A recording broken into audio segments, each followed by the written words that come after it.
Welcome back in the submodule 1.3, that is demultiplexing and serial information reporting. So here we will discuss how demultiplexing will trigger and how the serial information reporting will be done on the MAC layer. Okay, so first in the previous section submodule which we have seen is that how multiplexing has triggered, and finally all multiple the SDU is converted into the one transport block, and then it's route to the L1 layer, and then finally L1 to the air interface and air interface to the receiver. So here the process will be on the receiver side because we are talking the demultiplexing. And as we have discussed, the demultiplexing triggers on the receiver side. Multiplexing triggers on transmitter, demultiplexing triggers on the receiver side. So again, the key word. So keyword is demultiplexing and the transport block. Let me again explain. So in layman language, demultiplexing is nothing but one to many mapping, okay. So multiplexing many to one, demultiplexing one to many. What does it mean one to many? Now let's come in the technical terminology. So when I talk about one to many, means we are talking about TB, okay, split the received TB into the multiple MAC SDU, okay, different MAC SDU, and then finally this SDU will be route to the this MAC SDU will be route to the where these all will route to the logical channel. Okay, what does it mean by logical channel? What are the functionality of logical channel? We have already discussed it. Logical channel is responsible for what need to be transmitted,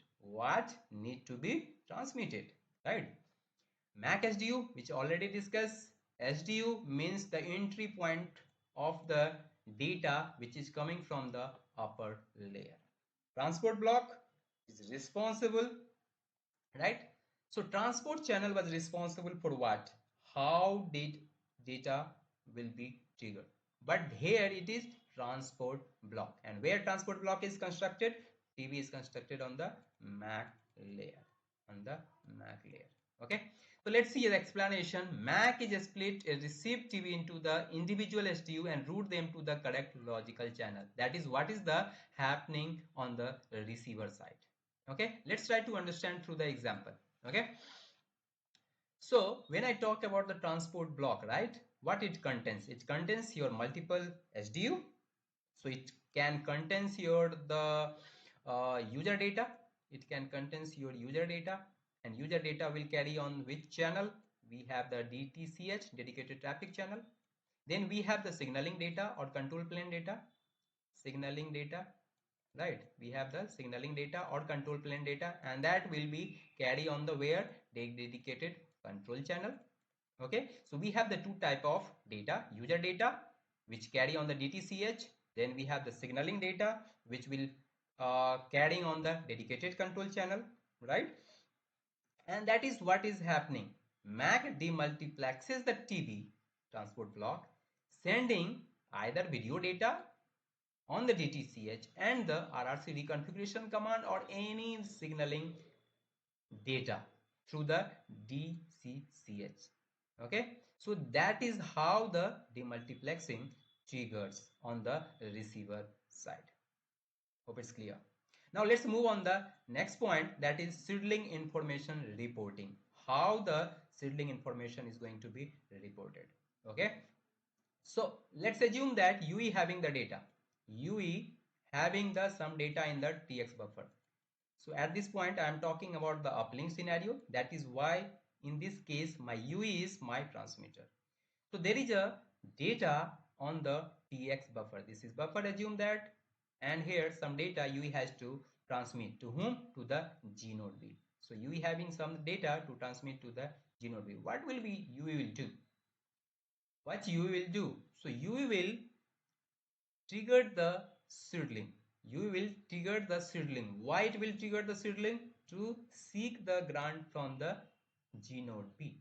To seek the grant from the G node B. Right. So what exactly means? So obviously it will get the some resource. It will get the some resource, but let's assume that that resource is not sufficient for to transmit all the data, right? Then what you will do, you will still having the some data in the buffer or in the queue which need resource. So then it will send buffer status report. Buffer status report. It means that you will report that, hey, I have still some data which need resource to transmit it, right? And then based on that, Seedler will take decision that how much data or how much grant it has to allocate to the UE so that UE can transmit all the buffer data. Right? Now it can be depend that whether in one go all data able to transmit or not. That is completely depend on the data size. If there is a huge data for the UE, then it will take multiple grant. If there is a small amount of chunk of data right left, then it will need in one go UE can transmit the data based on the grant allocated. Okay. So let's take some example scenario. UE has 5 MB of video data, assume, in the buffer, and it has to be uploaded. What will do? The Mac will send buffer status report. This message buffer status report which UE is sending to the G node B on the Mac layer. Okay, when we will deal with the log analysis, then I will demonstrate you. So Mac send BSR via channel. Which channel? Uplink share channel. What will be the outcome? G node B allocate uplink resource to the UE for transmission. Now avoid this word mode uplink resource, right? Do not be confused with the mode means that let's assume that UE having the data, let's say 20 KB of data. 20 KB of data need to be transmitted. Does not mean this mode means that Swidler will allocate 30 KB of the grant. No, that does not mean. Here mode means UE having the data earlier, it has scheduled send the scheduling request to the G node B. G node B has allocated the grant, but still some data has left in the buffer or in the queue. Based on that, it has triggered the buffer status report, and G node B has allocated some more resource. This is not that extra resource. This is based on request.